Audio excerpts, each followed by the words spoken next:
This class is made possible by our kind supporters over at Patreon. Thank you and enjoy the class. Shalom everyone, and welcome to our new weekly Soul of the Parsha class. We are starting a new book, the fifth and final book of the Torah, the book of Devarim, or Deuteronomy. And this is the first Parsha from that book, which itself is also called Devarim. The fifth book of the Torah is special. It's different than the other four books. It is said in the tractate of Megillah in the Gemara that the first four books were said mipi hagvura, from the mouth of might, that is, from the mouth of God himself, whereas the fifth book is said from the mouth of Moses, the mouth of Moshe. It's really him reiterating stories and commandments that we've all read about in the first four books, in his own words. It's now Moshe finding his own words. Moshe is called Ish HaElohim, the man of God. And the sages said he was half man, half God, so to speak. That the upper level, the upper half of his being was divine, and the lower half of his being was human, so to speak. It's all metaphorical. And we can say that up until now, we mostly experienced his upper divine half. Whereas now, in the fifth book, we finally get to experience his lower human half, because now we hear him speaking in his own words, finding his own words to describe the Torah. In many ways, this is the beginning of the oral Torah. Before the oral Torah was handed to the 70 wise men, the 70 elders, and to Joshua, and to the rest of the generations, the prophets, and later on to the hands of Chazal, the oral Torah begins here in this parsha, in this book, with Moshe beginning to tell the story of the Torah in his own words. Who was more, so to speak, human, not so divine, not so coming from above, not so lofty and superior to the rest of the Jews? The second two siblings of Moshe. It was Aaron and it was Miriam. Aaron and Miriam were far more human. They were far more relatable. They accompanied and took the hand of the Jewish people, sort of went with them hand by hand. Aaron was called the Shoshvina de Malka. He was the giving of the Torah was like the marriage of the Jewish people with the Kodesh Baruch Hu. God was like the groom, and the Jewish people was like the bride. And Moshe accompanied the groom. He went all the way up to the mountain, brought the Torah down. But Aaron accompanied the bride. He was with us, down here with us. It also involved, it was also part of this was that he was involved in building the golden calf. He'd really tried not to make it into what it became, but it was part of him being with us. And the same goes for Miriam. Miriam very much was a woman of the people, and she was there with the people and giving them water and giving them hope and so on. Now we know that the three shepherds, the three siblings, they gave us all gifts. The gift of Moshe was the manna bread. The gift of Aaron was the clouds of glory that protected the Jewish people. And the gift of Miriam was the well that she gave, with which she gave water to the people throughout the years in the wilderness. But we also know that once Miriam passed away, the well returned by virtue of Moshe and Aaron. And when Aaron passed away, again, also the clouds of glory disappeared, but came back through Moshe. This is really a process of Moshe becoming one with his siblings. They died before him, and once they died, we're really talking at the very last year of the desert, he is forced to take their place, and their gifts come back through him. And the ultimate result of this is that now in the beginning of the book of Deuteronomy, of the book of Devarim, he became more human and, like his older siblings, more relatable. He can now speak to us and say, now I want to repeat the Torah in my own words, in human words, words that you can understand. I'm not just being a vessel or a loudspeaker for the divine voice, the divine words, the words that come from on high. I'm going to tell you the story of the Torah in my own words. Now, a verse that we have that really encapsulates this at the very beginning of the parasha. For those of you who don't know, this year we're dedicating our classes. Every week we're studying the first aliyah of the parasha. That was the limitation I set on myself in the beginning of the year. We're only studying we're taking an element from the first aliyah. So in one of the verses says, Be'ever HaYarden, on the other side of the Jordan River, in the land of Moab, Moses undertook, so I'll read the Hebrew first. Ho'il Moshe be'er et haTorah azot le'emor. Moses undertook or began to expound or to elaborate this Torah, this teaching or this Torah. And then he said, and really the beginning of the book, this is how the book really begins. So the interesting phrase here that we want to focus on today is be'er et haTorah. Leva'er, the Hebrew verb leva'er, means to elucidate or to expound. But this is the first time that this word appears in the Torah. It's a very basic word. It appears, it's like having a commentary. You can say Perush Rashi, you can say Be'ur Rashi. So all the commentators are called Mefarshim. They're also called Meva'arim. Leva'er, it's a very basic Hebrew word, and we use it to, when people explain something in the Torah, to explain something is Leva'er. But it never once appeared in the Torah until now. So this is the beginning of commentary, the beginning of Bi'ur. Moshe is now beginning Leva'er. But what does it exactly mean? So since this is the first time it appears, we want a bi'ur for the word bi'ur. The word bi'ur itself needs bi'ur, needs explaining, because we haven't seen it before. We have seen the root, bet aleph resh. The root appeared many times in a noun, not in a verb. Which noun was it? What is be'er? Be'er means a well of water, where water comes forth. For we mentioned just now the well of Miriam, Miriam's well, that is called a be'er. But as a verb, which means to elucidate or expound, it never appeared. So the sages explain, and Rashi brings their commentary here, and says something very, very interesting and surprising. He says, Leva'er, when Moshe began be'er et Torah, it means he translated the Torah to the 70 languages of the world. This is coming from the sages. The sages actually said this about a very similar phrase, which was ba'er eitev. That appears later on in Parashat Ki Tavo. Parashat Ki Tavo, we're told that once we enter the land of Israel, we need to set up some big rocks, and we need to paint them white, and we need to write the Torah on them, ba'er heitev. Same verb, same phrase, leva'er. There it also says the word heitev. Ironically, interestingly, heitev means well. Well, I mean the adverb well. So in English, there's also a play here.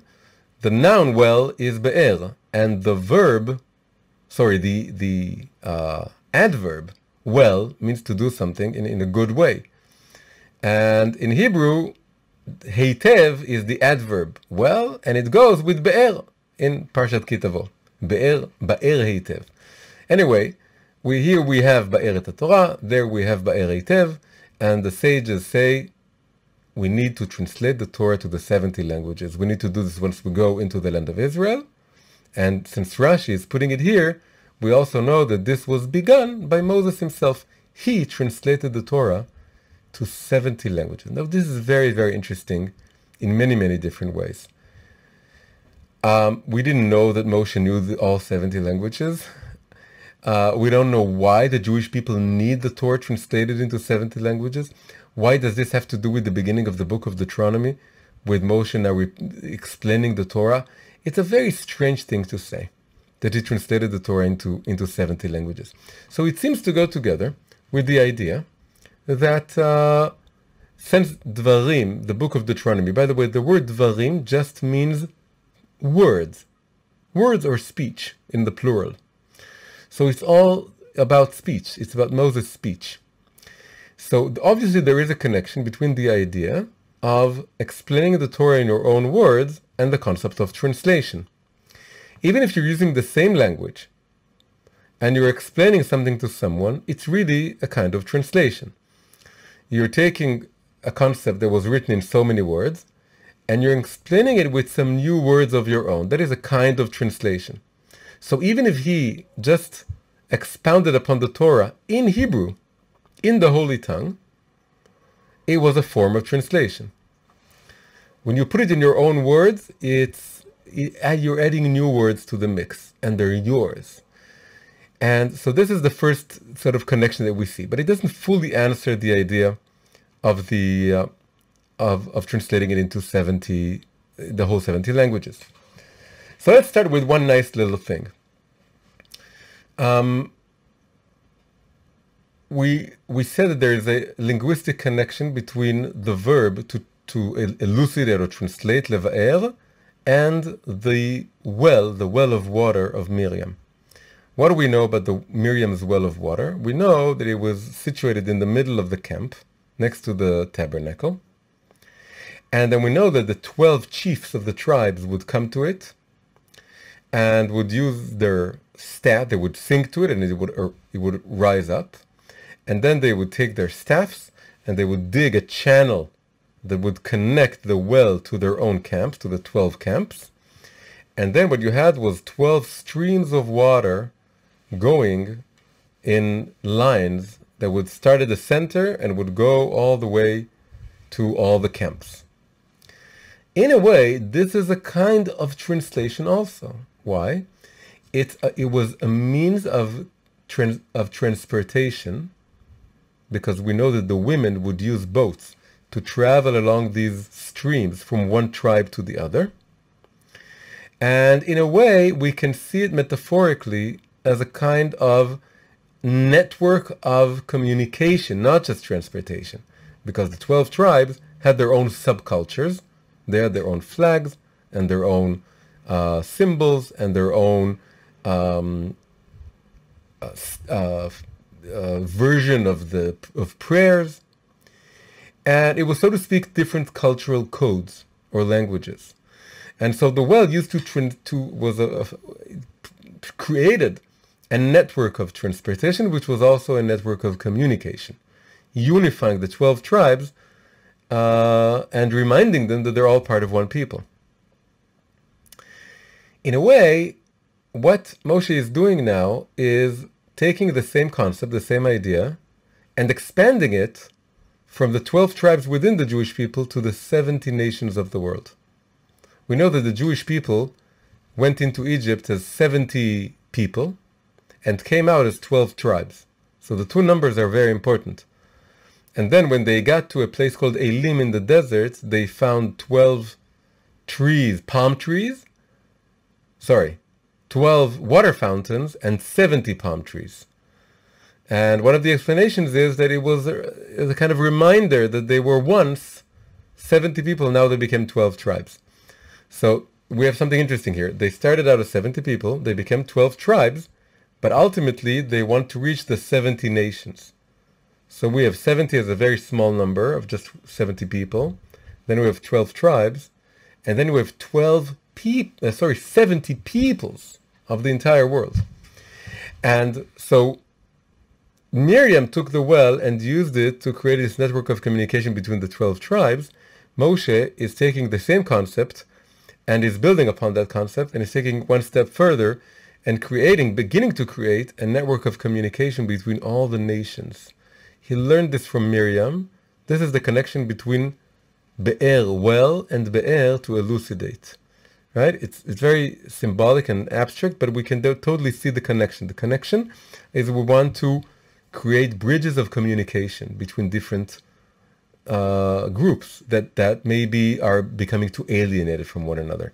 Miriam did it within the people, And Moshe is now beginning to do it outside of the people. He wants to bridge all the peoples of mankind and bring them all under the wings of faith, of devotion to Hashem. Okay, so anyway, all this sounds very, very good, right? Because it's translating the Torah into 70 languages, and it seems to, in some way, rectify the Tower of Babel, in which there was one language and it became split into 70 languages, and the 70 nations can't speak to one another, they don't understand one another, and ultimately we want them all to become one family again, one human family, the family of humanity, and to all serve God together. And Moshe seems to begin this process now. On the other hand, we also have a very negative story regarding translating the Torah to other languages. And we need to make sense of, really the question is translation good or bad? And like every question we pose, we know that the answer is going to be it's both good and bad. So we want to understand in what way is it good and what way is it bad? And what does translation mean in a deep way? So both literally, what does it mean to translate the Torah to other languages, which is by the way, what I'm doing right now, because the Torah is in Hebrew, we're speaking English, and I'm doing my best to translate verses and ideas from the Torah. And of course, this needs to happen all over the world. There are many Jews who speak all the languages, and there are many non-Jews that we also want to reach today and have them learn Torah. And if this is unfamiliar to you, then this will be explained in some other situation. This is a whole concept that Rabbi Ginsburg is pushing in the past few years, that it's time for the Torah to spread to all the nations. And this was prophesied by the prophets, but he's saying that it's really time to start doing this, and we should dedicate some more time to this some other opportunity. So what is the negative story? The negative story, there are several versions of it. One version is in Masechet Sofrim, and it talks about the king Ptolemy, right? Ptolemaios is in Greek. It's written with a P, with an unpronounced P in the beginning. In Hebrew, it just says Talmai. King Ptolemy wanted to have the Torah translated to Greek. Not 70 languages, just one language. So according to one version, he had 5 translators. According to another version, he had 72 translators. The version that talks about 5 translators says that they did it. They translated it. And then it says something very harsh. That day was as hard a day to the people of Israel as the day in which the golden calf was built. That's what it says. It was so terrible that the Torah was translated into Greek. It was a terrible event. And it was as hard a day as the day in which the calf was built. Why? Because it was impossible to properly translate the Torah. לא הייתה התורה יכולה להתרגם כל צורכה. It was impossible to translate the Torah as it fully should be. So it was a very hard day. The other version is that it was 72 people. It doesn't say it was a hard day, but there are also hints that there was a lot of danger there. The hint is that they were very much afraid that the way they're going to translate it, if they would translate it literally, it will be totally misunderstood and it will be abused. The Greeks will use it to make fun of the Torah and to make fun of the Jewish faith. So there was a miracle, and the miracle was that all the 72 people, and they worked separately. That's the miracle. They worked in separate rooms and no communication between them. But God made it so that they made the exact same changes, 13 changes in the pshat meaning of the Torah. They changed it. For example, they didn't start the Torah with Bereshit bara Elokim, but instead Elokim bara Bereshit, and many other and 12 more changes. Every time there was a risk that it's going to be misinterpreted by the Greeks, they changed it. So we see that it's very risky, very problematic. They have to make intentional changes. The Greeks aren't really ready to learn it properly. It doesn't say that it was so harsh a day, but it doesn't sound so good either. And then another third source says that all this happened on the 8th day of Tevet, and that the world became dark for 3 days, which means it ended up on the 10th of Tevet, which is a fasting day. It's one of the 4 fasts of the destruction of the temple.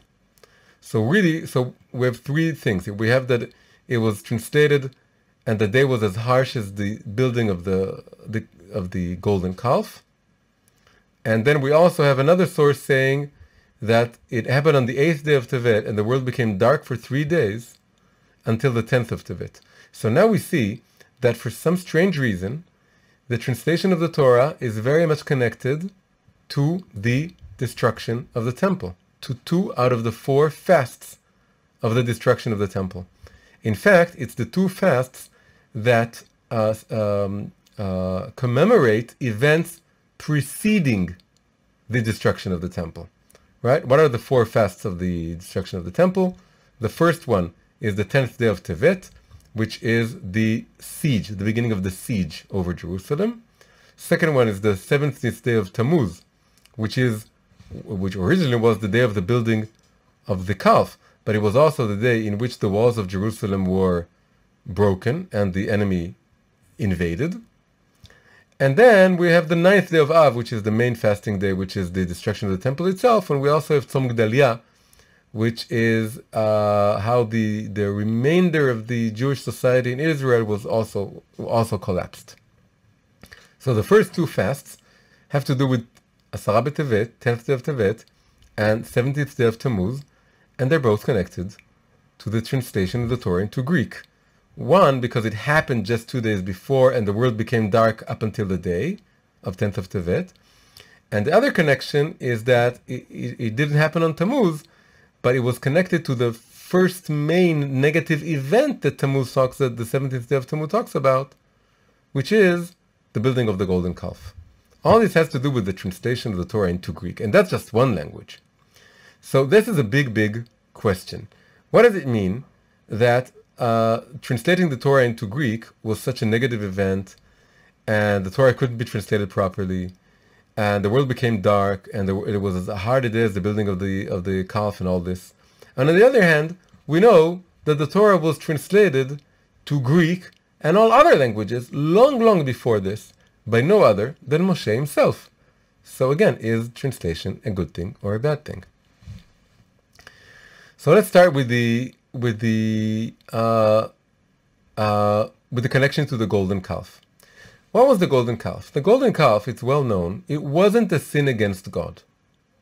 They did not try to replace God with a golden calf. That's a common misunderstanding.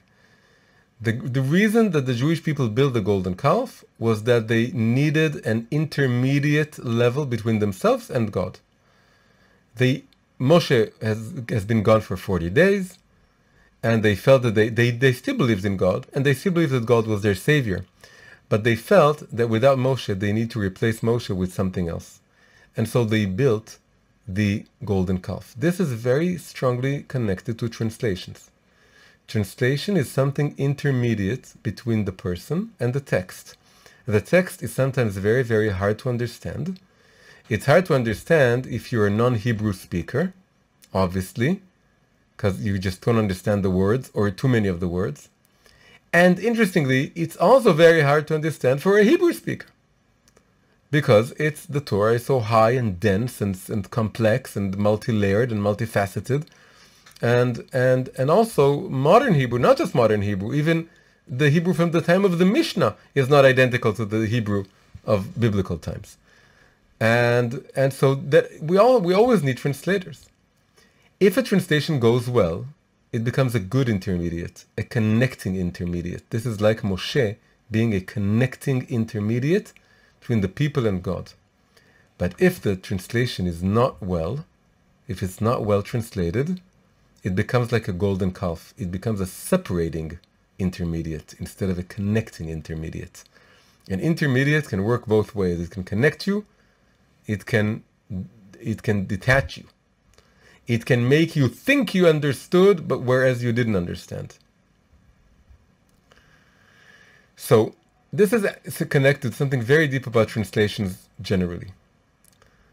There's something very, very sad or dismaying about translations. And there's also something very exhilarating about translations. If you know two languages and you're able to compare translations, you get this experience very, very strongly.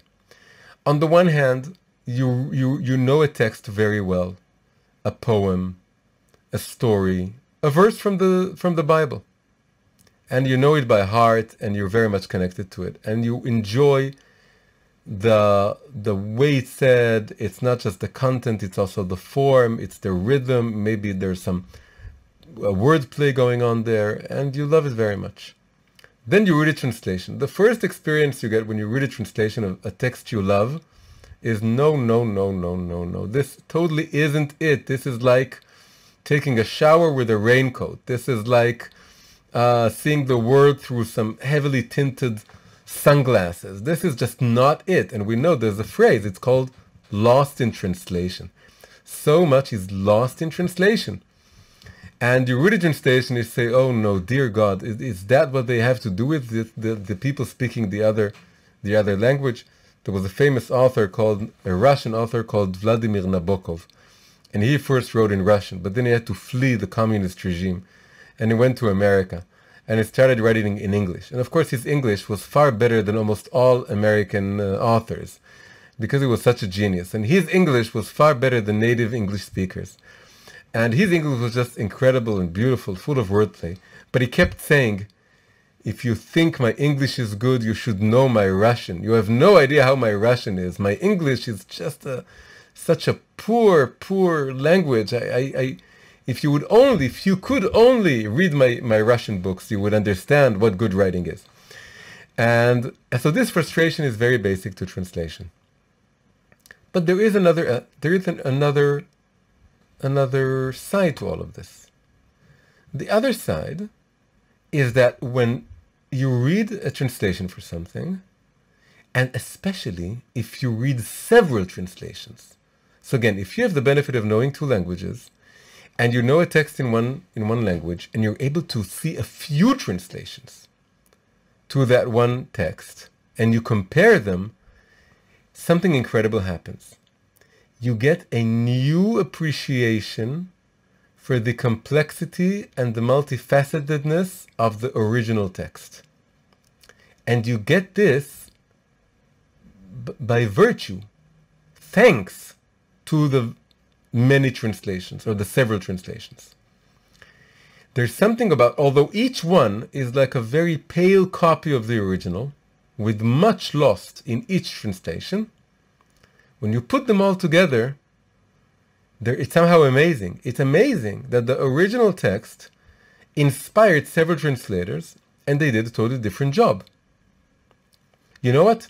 Even if you can't read the original text, and you just take several translations, and you can do this easily, you take a famous poem in Italian or in French, whatever language, and you take all the English translations that were made to that poem, and just read them, even without understanding the original language, and you would get this amazing experience. And of course, you can do this with the Torah. You just take a bunch of English translations. Just take a bunch, and each verse, just read 5 translations. There are more than 5 English translations to the original.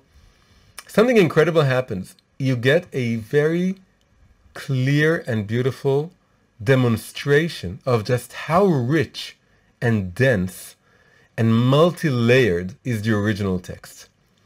And there's something about reading it through translation that makes this experience more concrete and more, something you can actually see and feel than when you just read the original text, knowing the original language, and learning the different commentaries on it. So this is a very interesting thing that's going on with translation. So we can say that on the one hand, we have things lost in translation, and on the other hand, we have things found in translation. Sometimes there are things found in translation that you wouldn't able to find in another way. There is a kind of gift that the translation gives to the original verse. By the way, I know a very good translator here in Israel who translates from English to Hebrew. And then I noticed something interesting that he does. I gave him I needed to quote some popular song in something that I wrote. So I wrote to him. I said, I want to give you a little challenge. It's no big deal for you. Take the few verses of this song, popular song. It was a Cole Porter song, and it was written almost in a slangy English. And please translate it to Hebrew. And a few minutes later, he wrote back and he sent me a beautiful, beautiful translation. But I told him, it's very beautiful. It's really ingenious. But the language you used is much higher and more classy than the original. The original was written in slang English, in things that, are commonplace phrases. And I noticed this with a lot of things that you do. When you translate them, you upgrade them. You upgrade the original. He says, you're absolutely right, and I do this in order to make up for what's lost in translation. Because I know that so much is lost in translation, I make up to it by improving the translation and turning it into somehow a higher level poem or song than it was before. So this is the experience, and you need a very good translator to do this. But this is the experience of an experience of being found in translation. Now the Rebbe says something interesting. The Rebbe says the phrase of the story in Chazal that said that when the Torah was translated into Greek, it was as difficult as the day in which the calf was built, the golden calf was built. The Lubavitcher Rebbe says, notice, it doesn't say that it was as difficult as the building of the golden calf. It talks for some strange reason about the day in which the calf was made. It points to the day. What was so special about the day? So the Rebbe says something very beautiful. The Rebbe says, the day in which the golden calf was built was not a bad day per se. How do we know this? The day it was built, it wasn't yet worshipped. It was worshipped the next day. The next day was the really bad day. The first day wasn't so bad. In fact, it was bad that they built it, but it wasn't that bad a day. The next day was the bad day. In fact, Aaron still hopes that by tomorrow Moshe will come back, and they will all forget about the golden calf and go back go up to greet Moshe. So he says, Machar Chag LaHashem. Tomorrow is a festive day for God. And it didn't turn out that way. It became a very bad day. And in fact, Yud Zayin Tammuz, the 70th day of Tammuz, is going to become a holiday, like all fasting days, like the 10th day of Tevet, and the 9th day of Av coming up, and the 17th day of Tammuz. They're all going to be holidays, good days, festive days. So the problem with that day was that, not that it was, they didn't worship the calf, they built it, but then there was a big question, what's going to happen with it? Are they going to toss it away and go back to greeting Moshe, or they're going to worship it? It's liable. It's a day of liability. It's not a day of actual sinning. It's a day in which the possibility of sinning is opening up. And the same thing happens with translation. The Rebbe says translating the Torah is a very, very high messianic goal. The Torah has to be translated to 70 languages. The Torah needs to be explained, expounded in all the languages, including everything that will be lost. But because it will be in all 70 languages, and then the Torah will be learned through those languages, also new things will be found. And the Torah will be enriched. And it's part of the Messianic times. But there's also a very, very high risk that it's going to take away from the Torah, because the balance may be lost. and then it will all just be lost. It'll all just be lost in translation. That's why the day became dark for 3 days. The world became dark for 3 days, because it wasn't a good translation. It was done in a negative way. It was done because a Greek king decreed it, not because it needed to happen, not because it was ready for it to happen. It was just done in this very negative way. And then it became dark, and it became as bad as the day that the golden calf was built. What are the good things that will come out of translating the Torah to 70 languages? We can enumerate 4 good things that will come out of translating the Torah in a good way. And we're going from the lowest level to the highest level. On the lowest level, on the simplest level, translating the Torah to 70 languages will help Jews survive the diaspora. On the most simple level, Jews are going to be lost in the diaspora, in 70 lands, in 70 languages. And those languages will become their mother tongue, as has happened. And once it becomes their mother tongue, they will need to study the Torah via translators, and therefore they need the Torah to be translated.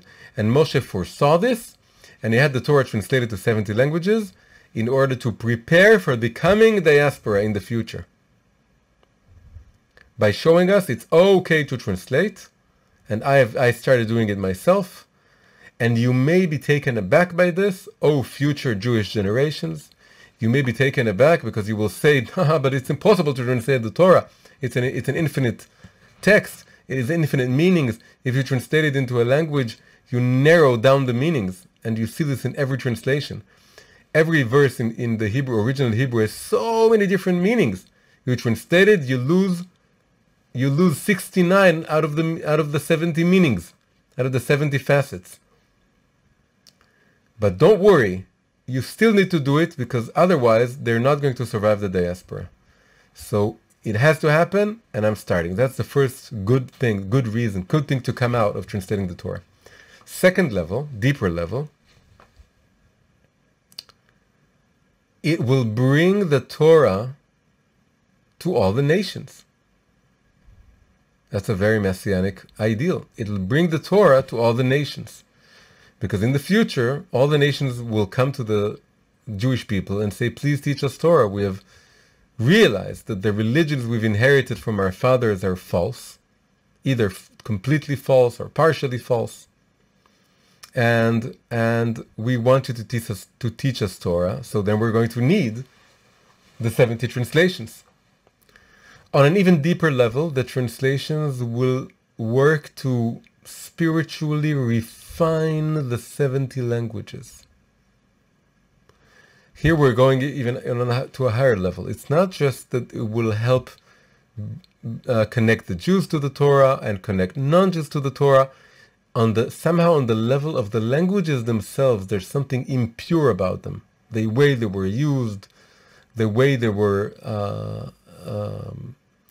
what was spoken with them, what was said about them, and the way they were used in order to forget about God instead of remember God.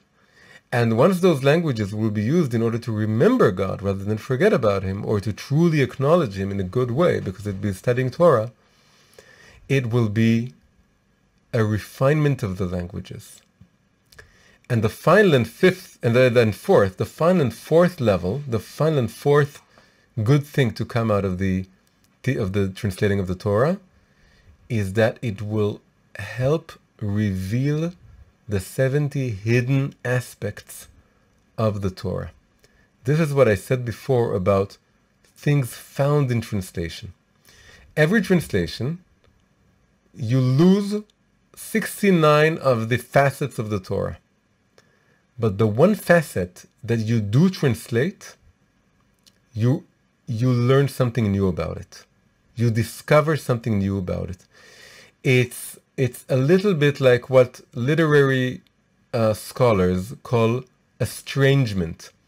Estrangement is when you describe a familiar experience in new words. You become positively estranged. What does it mean, positively estranged? It means you experience that experience as if for the first time, as if you've never experienced it before. If someone describes heartache, not using cliches, but in a new way that you've never heard it before, you become positively estranged to it, and then you re-experience it for the first time.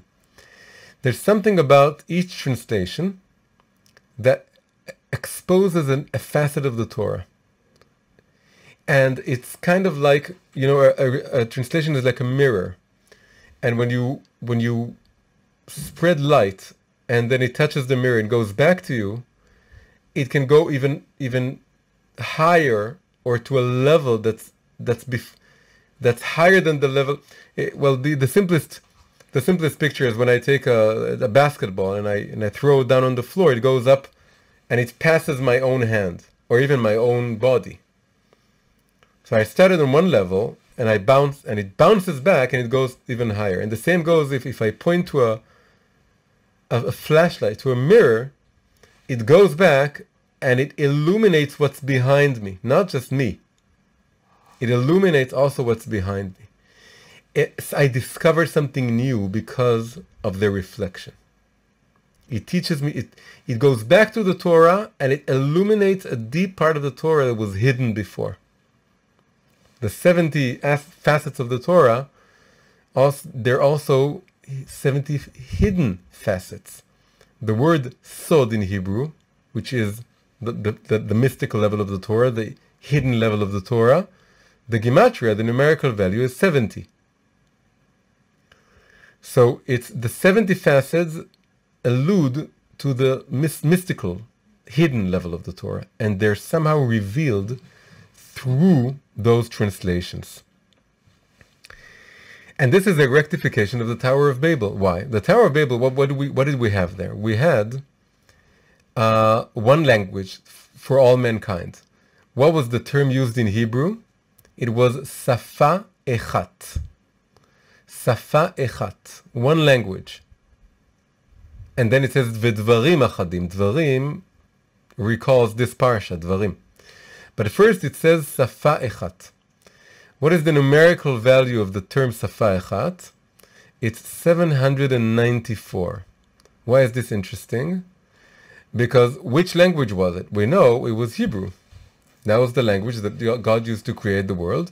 And that was the language that he spoke with to Adam and to Noah and to Shem and Ever and whoever was there that God would speak with. And the Hebrew language is called Leshon HaKodesh, the Holy Tongue. What is the numerical value of Leshon HaKodesh? Numerical value of Leshon HaKodesh is 795. Just one more. Safa Echat is 794. Leshon HaKodesh is 795. So close, and yet so far away. Why? Because that one language was used to fight God, to deny God. It was used to build the Tower of Babel. The Tower of Babel was about making war with God and placing a false idol on the top of it and having a sword in its hand that fights heaven. So it was negative unity. It was unity. Safa Echad, one language, where it was negative unity. It was the humanity united against God. And the punishment was to differentiate this language. It was the Holy Tongue, but it was the Holy Tongue minus one. What is the minus one? The minus one, it was minus proper unity, the unity of faith in God. If you take Safa Echat, 784, you just need to add an Aleph, a 1, and then you get Leshon HaKodesh. It was almost Leshon HaKodesh. Leshon HaKodesh is a language of remembering God. But Safa Echat, just one letter, one number, 1 degree smaller. It didn't have that Aleph, but that's everything. Because without the Aleph, it becomes, instead of a language of remembrance, it becomes a language of forgetfulness. Instead of a language of light, it's a language of darkness. Instead of a language of connecting to God, it's a language of detaching from God. So God divided the language into 70 languages. And that seems to even make it even farther away from being a holy tongue. It was so close to being a holy tongue. Why not just add the aleph? But God realized that they're not ready to add the aleph. So they need to be even further distanced from their connection to God. Just after the Tower of Babel, what happens? God chooses one nation. He chooses Abraham, and then Isaac, and then Jacob, because he's disappointed. He's disillusioned with the concept of a universal religion. He says when they try to make universal religion, it becomes the religion of humanism, which puts me out of the picture. So I prefer that they become separate nations with separate languages. But it's a spiral process. You have Safa Echat, you're very close to Lashon HaKodesh. But you can't make that one step. Because you just can't, you're not ready. You need to go through Abraham and Isaac and Jacob and the Jewish people and getting the Torah. So the spiral is that the one language becomes 70 languages, and the spiral goes down, and then Abraham and Isaac and Jacob, and all more generations, and Moshe, and then receiving the Torah, and then the Torah, right? Then we get the Torah in Lashon HaKodesh, and then we translated. And what did we gain from this spiral process? We started with Safa Echad, very close to Lashon HaKodesh, but the main thing was missing, the unity, God's unity. So we split into 70 languages, which bring all the different cultural diversity of the world. And then you take all this diversity and you explain the Torah in all these 70 languages. And what you do is it's like turning the Torah into 70 movies that you screen all over the world. And each culture brings its own color, its own aspect, and really what happens is that much is lost in translation, but much is also found in translation.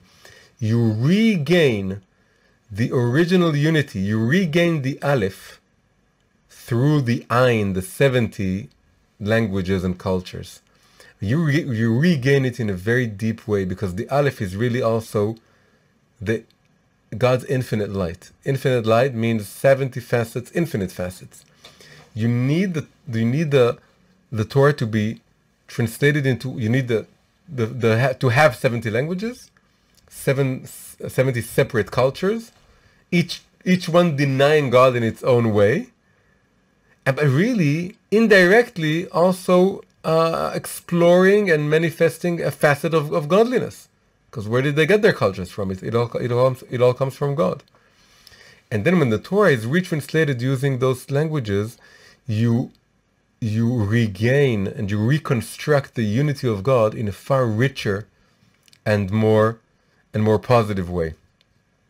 So let's just go back to the story. First we had the story about the 5 translators, but then I said there's another version of 72 translators. That King Ptolemy had 72 translators. 72 is almost like 70. Why 72? So we do know that there is an aspect of the 70 becomes 72, both in Judaism and outside of Judaism. In Judaism, we see this, that when Moshe chooses the 70 zkenim, the 70 elders that would help him judge the Jewish people, he originally chooses 72 people.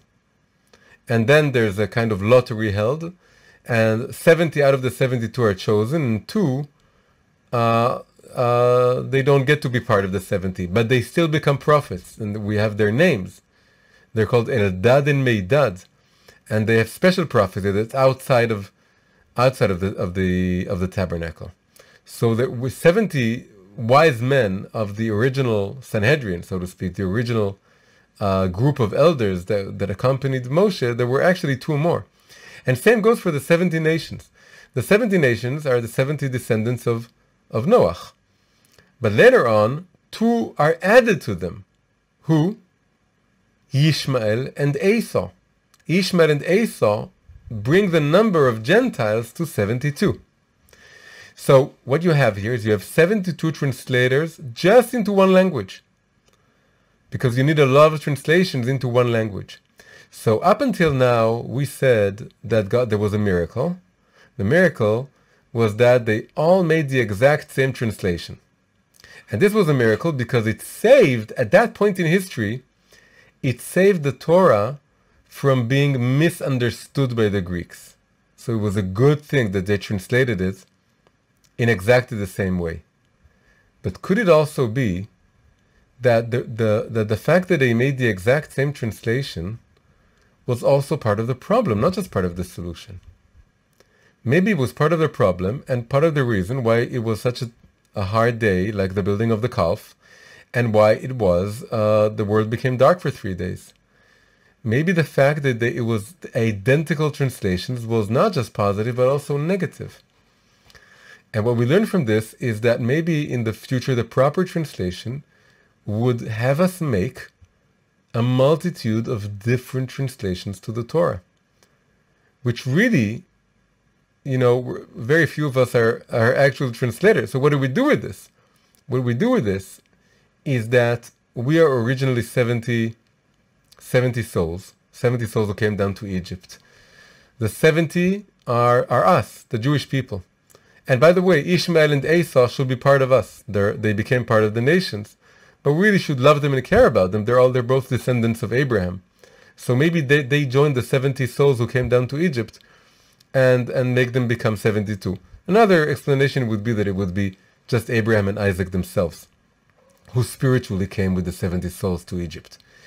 Either way, we have these 72 souls, and that's really all of us. We are all descended from those 72 souls.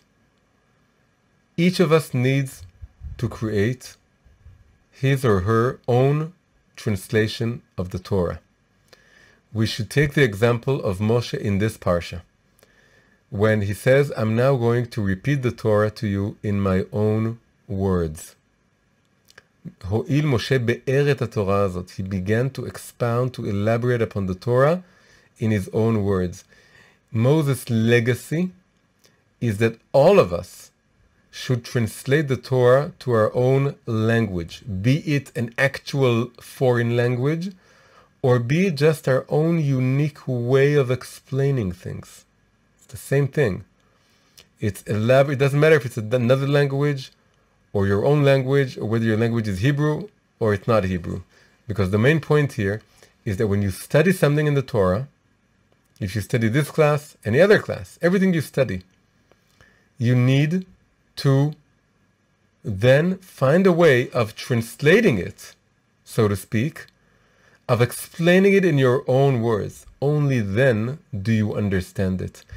And things will be lost in translation. You will not be able to fully convey the experience that you had when you learned something in the Torah, because that experience is inherently untranslatable. You can never convey fully what you experience.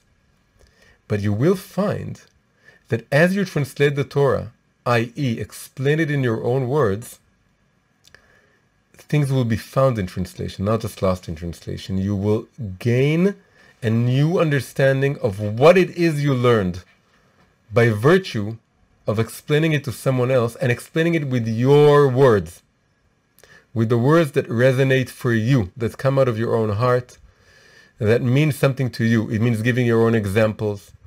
It means making new connections. It means explaining the emotion that it evoked within you. That's what it means to translate the Torah. And the Torah will only be fully elucidated and fully explained only once all Jewish souls are able to translate it to their own language, to explain it in their own special terms. Only then will it really be incorporated into their being, and only then it will really pull into the fold of Judaism all souls, because each one of us is part of a family of souls that speak a certain language. And so many Jews today have no connection to the Torah. Why? Because each one of them needs someone who speaks their own language who has their hobbies, who has their style of thinking, who likes the things that they like, who has the same sense of humor as they. And so that's why each one of us who is studying Torah, if you're listening to this class, it means you are studying Torah. And every class you listen to, you need to take that class and you have to find a way of translating it in your own words, new words, to other people. They need it because they need someone who speaks their own language, their own style, has their own vibe. And also you need it because only then will you fully incorporate into your being what you learned. So this is our lesson from the opening of Parashat Devarim. This is Moshe beginning to elucidate the Torah in his own words. He's using the term Ba'er. Ba'er et Torah. Ba'er means to translate into 70 languages. And we learn from this with all of us that are descendant of the original 70 souls that came into Egypt also need to take up this idea, this concept, and to follow Moses. And each of us should leva'er, elucidate the Torah in our own unique, individual language. Hi, if you enjoyed this class, please click the like button and subscribe to the channel. On YouTube, also make sure to click the bell icon. To keep the classes flowing and free of charge, please consider supporting us on Patreon, an amazing platform for supporting independent creators. You're also welcome to join our weekly live Zoom class every Sunday evening, Israel time. You can find all the links in the description below. Thank you very much, keep healthy, and see you soon.